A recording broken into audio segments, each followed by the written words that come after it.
webinar. There we go. You can catch recordings on YouTube. So thank you for joining today's session. It's called Building Better Thinking. And you can do so much good when you help your mentee develop thinking skills. In fact, I believe that you will help them improve their career, increase their well-being, and indeed thinking contributes to an even more meaningful life. So it's a worthwhile job that you're doing. Now, in this webinar, I'm going to be talking about the 4 types of thinking that really work for mentees and for mentors, for that matter, and I'll work through each of them today. Now, by facilitating reflective thinking, you'll help them draw lessons from their life experiences. Reflective thinking means pausing to consider actions and feelings, opinions and assumptions that are always going on in the background, but in a mentoring conversation, when we encourage reflective thinking, those things come to the front of our mind so we can be more aware of them. And reflective thinking also allows people to see the bigger picture and put things into context. I'm also going to talk about critical thinking in some detail. This is where we are using logic, rationality, reasoning to come to conclusions. With critical thinking, we are gathering and evaluating information, and we are arriving at sound conclusions as a result. Also going to talk a little bit about creative thinking. So stepping out of our comfort zone, being curious and imaginative, challenging assumptions and exploring novel ideas. And I will talk about positivity, where we look for the upside in situations. We're being constructive. We're choosing to be happy whenever possible and when it's appropriate. And also being more mindful of positive self-talk. So we're going to start with reflective thinking. And reflective thinking is the art of looking for the lessons that life offers. It's about responding rather than reacting. So that pause between an automatic response or automatic reaction and making a little space to actually think before we respond, and respond in a way that's more likely to get the outcomes that we want. And reflective thinking also allows us to make sense of complex events. Now, it's interesting because we may not take time out to be reflective in day-to-day life. And some of the reasons for that is that human beings are naturally action-oriented. Some of us are sometimes busy, overloaded, and quite often we're also stressed and we have multiple demands. So we might not take that time out to reflect. And this is one of the gifts that mentoring gives us. We take time, we pause to have this conversation. And as a mentor, you can increase reflective thinking in the way that you lead that conversation. You might invite people to actually review what's going on for them. You know, they say hindsight is 20/20 vision in the rear view mirror, but looking back can provide powerful learning that we can apply in the present and the future. When we reflect, we actually review what happened, what went well, and what didn't, with a view to using that information to make better decisions, better choices in the future.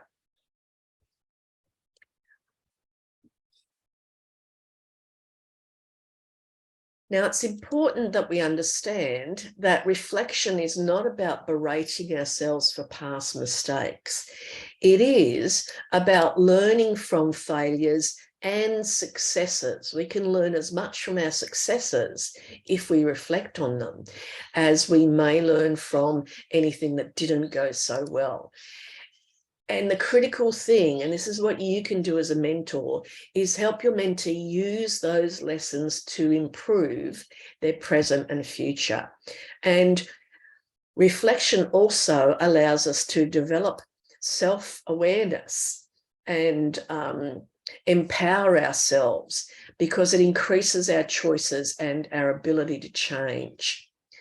As a mentor, you help your mentee understand the actions and consequences, if you like, their actions and their outcomes, so that they can explore those reactions, feelings, and emotions. You can encourage your mentee to reflect on their experience by asking questions. And you might like to type in, some of you, because I know we've got very experienced mentors on the line here today, and you could maybe type in some of the typical questions that you might ask your mentees in order to get them to reflect. I'll share some examples here, and I've got lots more examples in the book, obviously. So you might be saying things like, well, tell me about what happened, and recognize that your tone and your facial expressions, your body language are going to convey your polite curiosity in this conversation. So tell me about what happens. How do you feel about that? What worked well? What didn't work so well? What did you learn from that?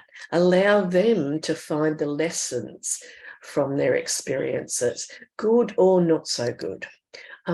What could you do differently in the future, or what might you do in the future that might build on those good results or get a better result?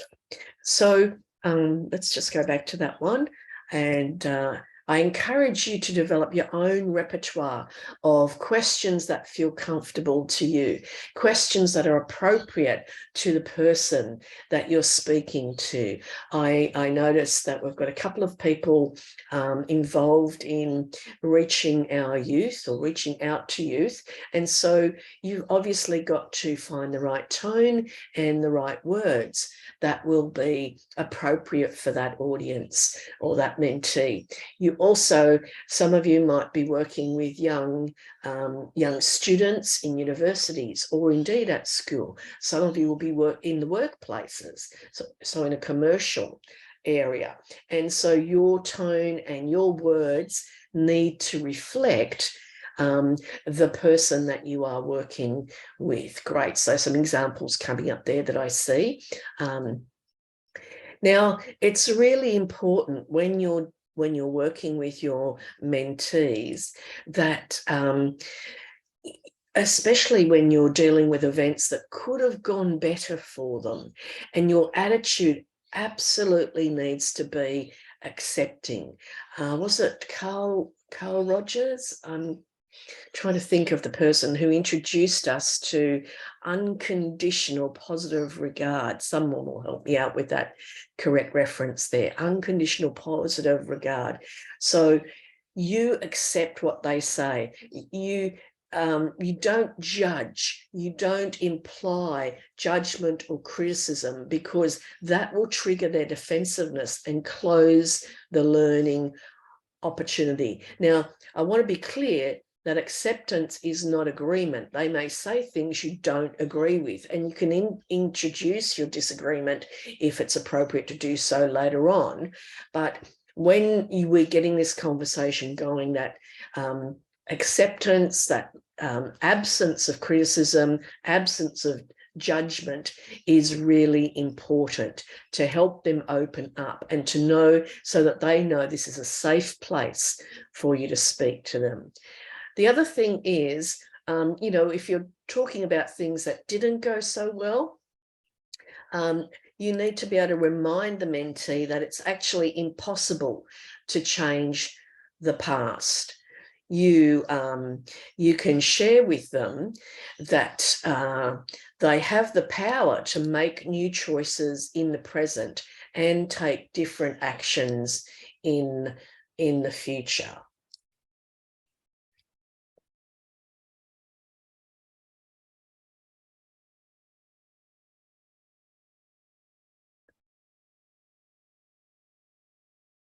You'll also have your mentee reflect on situations where they've applied their strengths and produced positive outcomes. Then have them consider how they can apply those strengths in the present and future. And this, so get them talking about how they applied those in the past, because that will build their confidence, reminding them of the strengths and talents and the positive outcomes they have produced in some situations. And in terms of the present and the future, your conversation can help them apply those strengths to new situations, and that will help them develop practical strategies for the future. So some of you will be familiar with the learning cycle that this idea of reflection really plays into. So the learning cycle, a form of adult learning, is where we reflect on an experience in order to make decisions about the actions we will take in the future. And of course, when you do something differently, it creates a different experience, and we can reflect and learn from that. And this becomes a spiral of success. And this is key to what mentors actually can do by triggering this learning cycle and actually teaching the mentee to use this learning cycle for themselves. And this is a real embodiment of that old saying, give a person a fish, you feed them for a day. Teach them how to fish, you feed them for a lifetime. And by teaching your mentees how to use this learning cycle, how to use reflective thinking, you are actually giving them a skill that will serve them well throughout their life. Now, just a reminder, I'm going to keep going today because I have got a lot of content and I want to pick up the pace here a little bit too. But do type in your questions, your comments, any observations you have related to this material I'm presenting today. Please do type that in. So reflective thinking. I'm going to move on now to critical thinking. So using the logic and the rational type thinking. So critical thinking is the ability to analyze information. It's about the ability to evaluate ideas, to recognize inconsistencies in information, to make logical connections, to create and weigh up arguments. You know, we get a lot of stuff coming to us from all kinds of media, and it's never been more important to develop and use our critical thinking skills. We need to scrutinize beliefs and values, our own and other people's, and avoid faulty reasoning in order to solve problems. So, and I think the experience of COVID-19 pandemic really showed us how much we need critical thinking. The pervasiveness of polarizing opinions and misinformation has been as dangerous, I believe, as the virus itself. You know, critical thinking is something that helps us to avoid jumping to conclusions. It allows us to counter wrong or misleading information or arguments. Critical thinking is what allows us to exercise sound judgment. And it's really important. Now, you know that these sorts of things, this wrong, misleading information, come to us through media and in person. There are people who will just pass off opinions as facts. And we know that newspapers, politicians, gossips, and well-meaning but ill-informed people have been doing this forever. However, because of the internet, the proliferation and speed of information means it really has never been more important to think critically and exercise sound judgment. Now, in the workplace, a lack of critical thinking is linked to poor policy and decisions in the workplace. It can be linked to business or personal failure, and it makes us vulnerable to manipulation. I'll show you some more on that a little bit later. Critical thinking is vital to democracy, to science, understanding and evaluating science and using science and scientific thinking. And it is actually vital to our creativity as well. Critical thinking means systematically processing information. Now, we always have an instinctive or an emotional response. However, as I said before, critical thinking is about creating, the reflective thinking is about creating that gap, and so is critical thinking, creating that gap between the initial input and our reaction to it. It's what allows us to respond rather than react. So creating a little gap and taking time to think.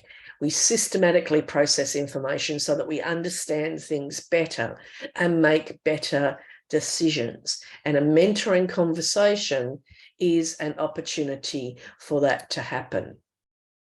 So do help your mentees develop their self-awareness, so they understand their own thinking process and how tiredness, bias, emotional state, and lack of attention actually reduce our efficacy when it comes to thinking. Help them develop focus. You know, we think we can multitask, but actually science says no. What our brains are doing when we think we're multitasking is rapidly shifting from one task to the other. And actually the scientists have told us that our IQ, our intelligence quotient, actually drops up to 20%, 20 points when we try to multitask. It's much better to focus on one thing properly than try and multitask. Now, you'll need to help your mentees value and practice concentration, to reduce distractions, and have the discipline to read long form as well as listen well. You want to help your mentees pay attention to evidence. So make sure they can distinguish between a fact and an opinion, between a credible source and untrustworthy ones. Help them understand that clickbait is manipulation. It aims to sell you something, be it a product, a political view, a conspiracy theory, or clickbait is often employed to harvest your personal data. So these are life skills you're really teaching your mentees by helping them learn this critical thinking. Help them spot omissions. Cherry picking is common in putting an argument. This is where we choose some facts and ignore others that do not support the case we're trying to make. So help mentees look for the holes in an argument. And help them become skilled in this idea of systematically questioning. Have them check the reliability and the validity of information, its source, and the motivation of people behind it. A simple question they can ask is, who gains from this? What are they trying to sell me? I'd also recommend, now, this is a classic book that I would recommend to you. It should be on your bookshelf, and well, should be read. I hope some of you have actually read this book. It focuses on marketing and the advertising industry, but it has some very good messages for us to understand about what's going on with the internet and with the sort of things we're subjected to in various social media these days. It explains a number of principles that Robert Cialdini actually researched The Science of Influence. So the book is called Influence, the Psychology of Persuasion, and you'll find case studies and research references there. And he talks about the idea of reciprocation. So it means if I do you a favor, or if I give you something, then you feel a compulsion to give me something back. Commitment and consistency is a very good trick, because it means a small initial commitment. So if I can get you to say yes to something small, you are more likely to commit to something larger that's consistent with that first thing that you said yes to. Social proof. This is where if other people are doing it, we're more likely to do so too, kind of the normalizing of certain behaviors. Liking, we want to do business with people we know, like, and trust. If we like someone, we're more likely to actually believe them. So if someone compliments us, that creates some liking, and we're more likely to like or trust them. Authority. We're more likely to believe someone who seems to have some authority. You look at advertisements that have people in white coats, because the research says if someone's wearing a white coat, they might be a doctor or a dentist or a lab technician, a scientist, and that adds to their credibility. And then the final one he talks about is scarcity, this FOMO, fear of missing out. So we actually, if something is in short supply, you'll see if you go to buy something online, they'll say, oh, we've only got 3 of these in stock. So you're more likely to quickly purchase. So remember to type in your questions or comments as we go through. I'm going to move along now to talking about creative thinking. Okay, so creativity. We tend to think of creativity as a gift associated with talented artists. It's a label we apply to painters, sculptors, writers, musicians, craftspeople, designers, architects, brilliant inventors, and people who make great breakthroughs in science, or entrepreneurs in business and technology. However, creative thinking is a skill that we use a little or a lot. It's a skill that we can develop.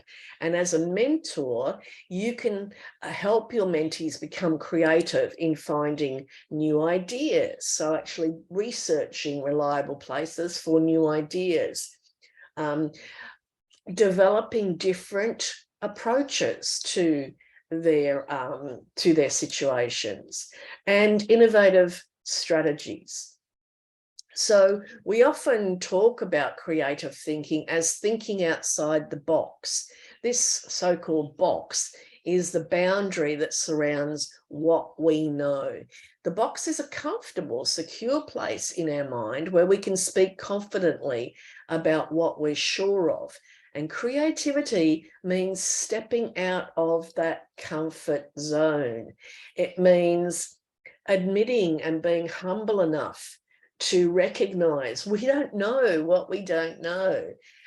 It's about having an attitude where we are curious, positive, and imaginative. So there could be things we don't know, and using our imagination to kind of summon up lots of different things.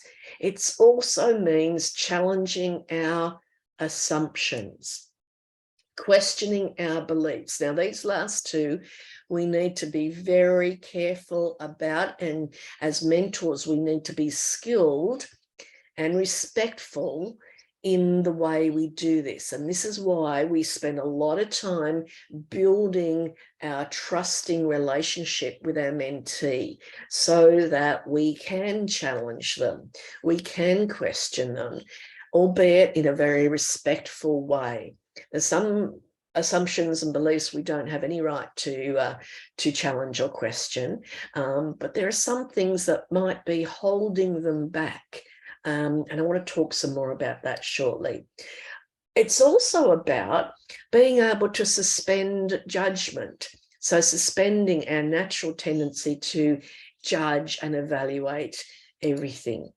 And that allows us to entertain and explore new ideas.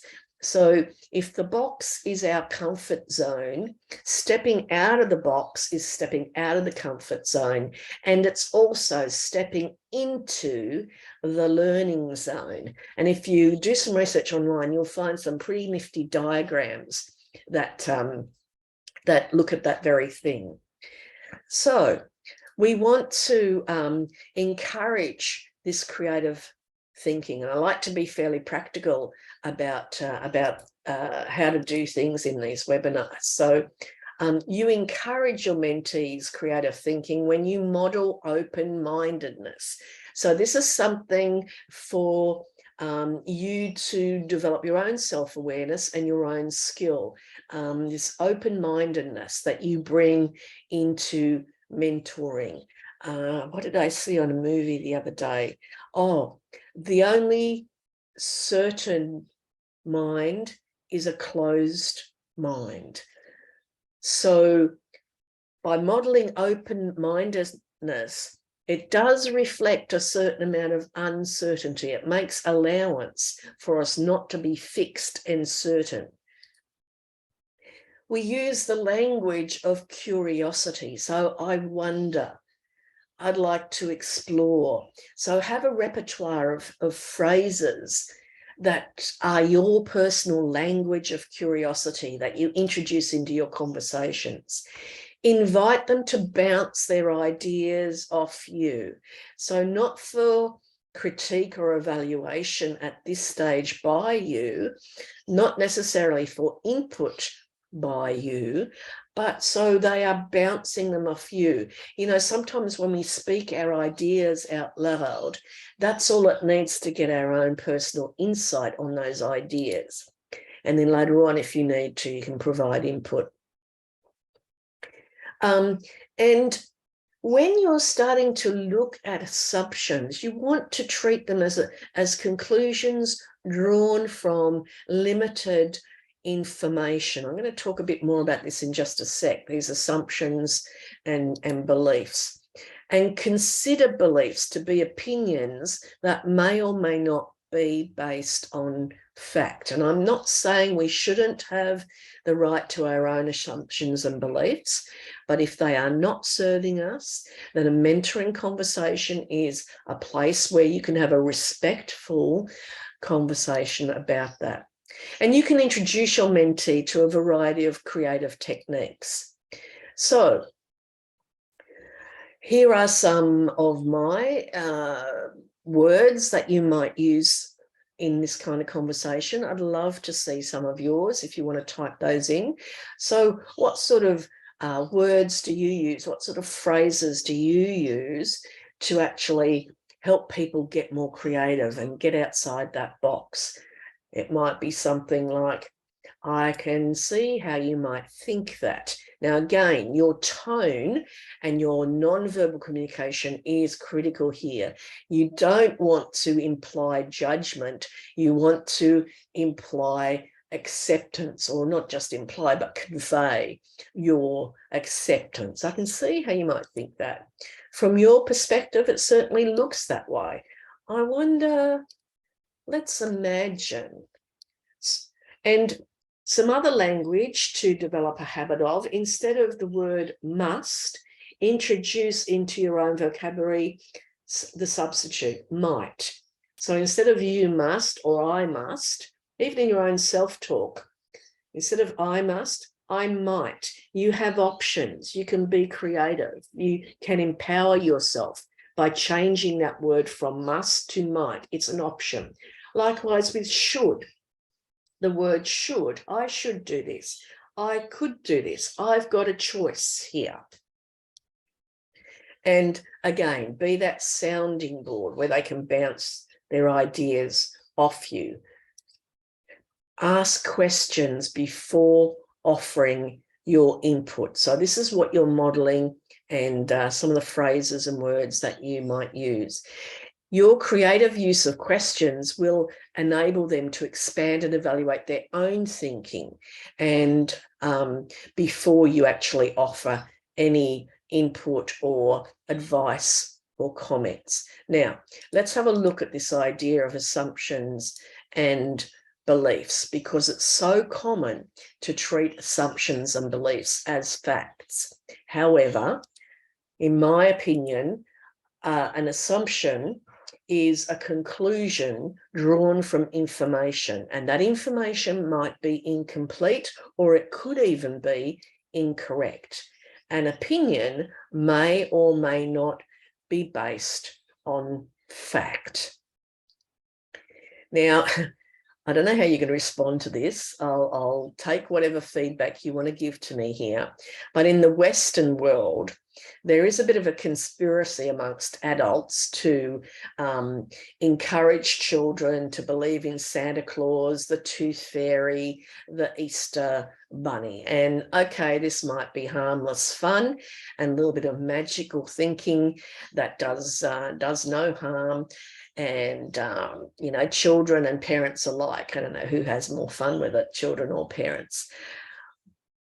But there are a lot of childhood beliefs that survive into adulthood. Now, most kids, they get to a certain age and they either find out or the parents confess, or there's a lovely way of explaining the beautiful concept of humanity loving and caring for each other through Santa Claus or the Easter Bunny or what have you.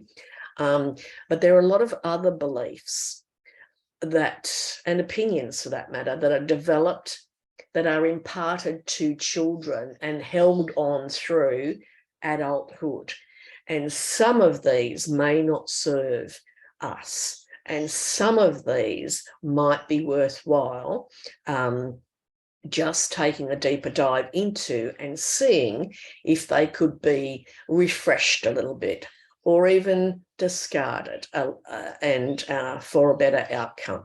Again, there are some opinions and beliefs that it's not our right to question, but in a mentoring conversation, I think if you can see some ideas that might be holding people back, then it might be worthwhile to allow them to reflect and consider and challenge them.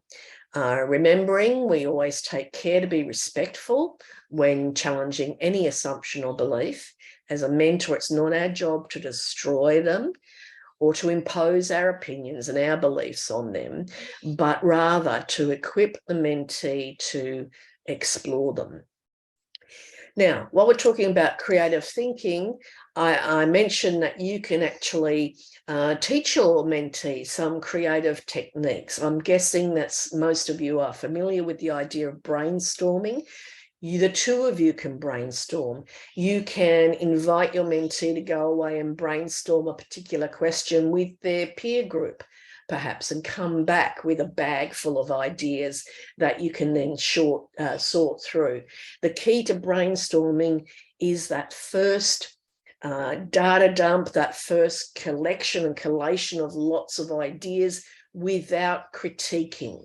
Critiquing and evaluating is a later stage. Your first part of brainstorming is quantity, not quality. And then we use our critical thinking to analyze all of the ideas and pick the ones that are most likely to bring us success or that we want to use. Force field analysis develops brainstorming to another level. I'm not going to go into it here today. I do describe it in the book. I've described it in previous webinars, and you can look that up if you want to know more information. Mind mapping, likewise, is a very helpful technique that you can teach your mentees that are going to be, these are just a few creative techniques that are so useful to mentees. You can use them in a mentoring conversation, and you can use them in your mentoring to teach your mentees to go away and do them by themselves. You can also encourage your mentees to take time to think.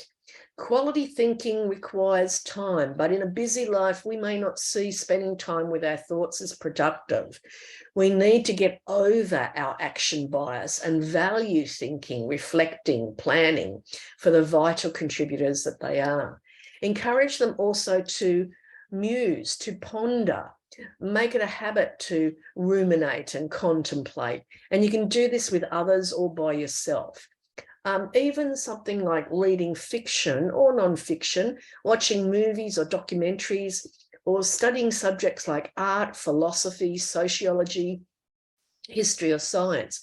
Almost any subject can give you pause for thought, to just muse and think through some new information. Not everybody's a reader, but you know, there are often, so if you come across something, and it might be a short form article, it could be what do you call it, the comic, is it manga the comic visual novels that are so popular today. If that gets people exposed to new ideas, even if it's fiction, it can expand our thinking and give us this opportunity to muse. Or even daydream. Now, I know teachers frown on kids daydreaming and letting the mind wander in a classroom. However, that childlike curiosity, imagination, and daydreaming do foster creativity. Artistic hobbies. Now, sometimes artistic, physical, or even routine activities free the mind to wander. The subconscious is always processing information in the background, and it will often throw a new idea into consciousness while you are otherwise occupied. You know, painting can be a meditation. Your conscious mind is so focused on the art that it frees up that subconscious mind to process and come up with something else. We know that being in nature is a great stimulus for creativity. It calms, refreshes you. The environment helps reflection. Musing and daydreaming and meditation often happen in that natural environment. I know of some mentors who actually mentor whilst walking with their mentee, walking outside with nature, and that is a great stimulation. You're also walking alongside your mentee, which can be conducive to developing the kind of conversation and communication that you want. The other thing, this is a personal favourite of mine, sleep on it, because it allows time, often overnight, for the mind to process information. It's a wise strategy when considering a decision or a problem. There's lots of stories of solutions and creative ideas dawning soon after waking, or even coming to people in dreams. And I often defer important decisions deliberately until I've slept on it, because when I wake, I've either reconsidered and taken a different path or become more confident in my original decisions. Don't forget to pop in your questions, comments, observations as we go through. I will come to them at the end of the presentation. So the last of our 4 types of thinking that we want to develop with our mentees is positivity. Now, positive psychology, many of you will recognise it. In my view, it's one of the best advancements in human development, and it heralded a new era for scientific study. It provided practical applications of psychology for ordinary people, because previously the focus of science was on helping or curing sick people. But initiators of positive psychology like Martin Seligman, who was the author of Learned Optimism, showed us that you don't have to be sick to get better. He shifted the focus to improving the quality of life for all of us. And this means an emphasis on well-being, happiness, and a meaningful life. Another pioneer Mihaly Csikszentmihalyi taught us about flow. And Donald Clifton asked, what if instead of looking at what's wrong with people, we focused on what's right? And he's the thinker, the thought leader behind strengths development. More recently, Barbara Fredrickson's team analysed excuse me, positivity, and Carol Dweck researched the growth mindset. So these are the sorts of thinkers and authors behind positive psychology, the science of positive psychology, which we can harness so well in mentoring conversations. So in my point of view, positivity is a state of mind that's beneficial to relationships, health, resilience, personal and professional development. Positivity means seeing, saying, and doing helpful, constructive, or happy things. It can mean changing some of our habitual thinking and self-talk. That doesn't mean we have to view the world through rose-colored glasses, but we do need to have a realistic awareness of negativity. And there's a tipping point, and Fredrickson talked about these in her book, Positivity. And by positivity, she meant these heartfelt emotions that you see on the left-hand side of your screen, and then negativity, equally heartfelt and extremely damaging to each of us. And she talked about the magic ratio, the tipping point. And the research points to that we need at least 3 times the positivity in our lives in order to do well, to flourish. In fact, a lot of research on groups is talking about we need 5 times the positivity for a group to really flourish. And it can raise to even 15 times before it's getting a little bit too far. So you want to strike the right balance between positivity and negativity. This isn't about, as I said, wearing rose-colored glasses. We do need to be aware of the downsides. We do need to be aware of negative outcomes and acknowledge negative feelings. But what we want to strike is a good balance to that, and a positive and constructive way. So as a mentor, there are many ways you can strengthen your mentee's positivity. So how do you do it? Here you go. So you want to help them check self-talk and tame the inner critic. Now, notice this for yourself. You know, that voice in your head that's always criticizing you, and the self-talk that you wouldn't tolerate from a friend or acquaintance, but inside your head, maybe you say some not so nice things to yourself. So make a point of actually listening to your self-talk. Some people say, oh, I don't know if I talk to myself, do I? But just check it. And help them, and I'm going to talk about each of these a little bit more as well. Establish what is within their control and what is not. This can be fundamental to managing stress and time and energy. Build that growth mindset. So if you haven't got Carol Dweck's book, it's again one that needs to be a staple on your bookshelf and something that you refer to often. Focus on talents and strengths and look for positives. Unfortunately, many people can't reach even that tipping point of 3 to 1 positivity. In tough times, it can be hard to see beauty or experience enjoyment, and challenging to find what's really good in life. We do need to accept unhappiness, and that grief comes to us all.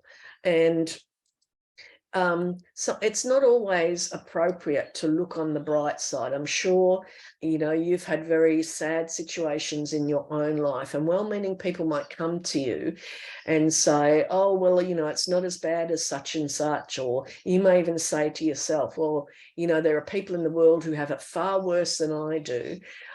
But that does not diminish your suffering in that moment. And we need to recognize it's not always appropriate to look on the bright side. It can be really annoying and make people feel that their sadness is being trampled on. However, most of the time, it is worth cultivating the habit of looking for positives and feelings of gratitude. We can take pleasure in the smallest of things. We can seek them every day and help others to notice them too. I want to come back to this idea of self-talk and the inner critic, because the way we talk about ourselves and to ourselves has a powerful impact. And too often our language is self-denigrating, negative, and full of frequently unwarranted self-criticism. Negative thoughts and feelings are usually accumulated from our environment. Those words from parents, school teachers, peers, or other people that we listen to can become ingrained. And such limiting beliefs rob us of our confidence, and they can stymie growth. If limiting beliefs are holding the mentee back, you will want to help them shift their perspective. For example, I put a little conversation here. So the mentee says, oh, I always fail in interviews. And your response is always. So with an inflection, the question mark. I certainly blew the last one. So it may be fair to say the last one didn't go well. And we can talk about that and what you can do differently. But I'm thinking saying you always fail is an overgeneralization. After all, you interviewed successfully and won your current job, if that is the case, of course. Well, that's true. And you've successfully interviewed for previous jobs. Yes, but the more recent ones I've failed. Okay, I think it would be useful to look at the differences between the ones where you won the job and the recent ones where you didn't. What do you think? So you're putting the ball back in their court. So perhaps you've had conversations like this. Let me know. You're just gently, very gently calling them out on an overgeneralization. You're educating them to the fact that there are overgeneralizations. I always fail in interviews. Well, if they carry that belief around with them, the likelihood is they will continue. Likewise with self-criticism, it can be quite ingrained and take a while to change. However, with patience and persistence, most people can tame their inner critic. You can reduce the effects of an inner critic. So help the mentee recognize. So when you hear them saying something negative about themselves, call them out on it and, say something about it. Again, you must have developed this trust, this rapport, this relationship with them. You're doing it respectfully. You're doing it out of goodness, not out of criticism. So recognize it, help them recognize it by calling it out. Help them evaluate the criticism. Does it hold a grain of truth or a mountain of truth? How much truth is in or not in the criticism? Help them find more constructive ways to self-critique. Teach them the difference between criticism and critique. Self-criticism is one thing, it's just beating yourself up. Self-critique is this reflective process of looking at what went well and what didn't go well and what you might do differently to get better results in the future. So teach them about self-critique. And help them practice compassion for themselves, being gentle with yourself. Who among us has never made mistakes? Who among us does not have regrets? And sometimes we need to just give ourselves a break. I did what I did because I only knew what I knew then. I only had those skills that I had back then. Now I know better, and I will endeavour to do better. So compassion for yourself and indeed for others, and changing that self-talk.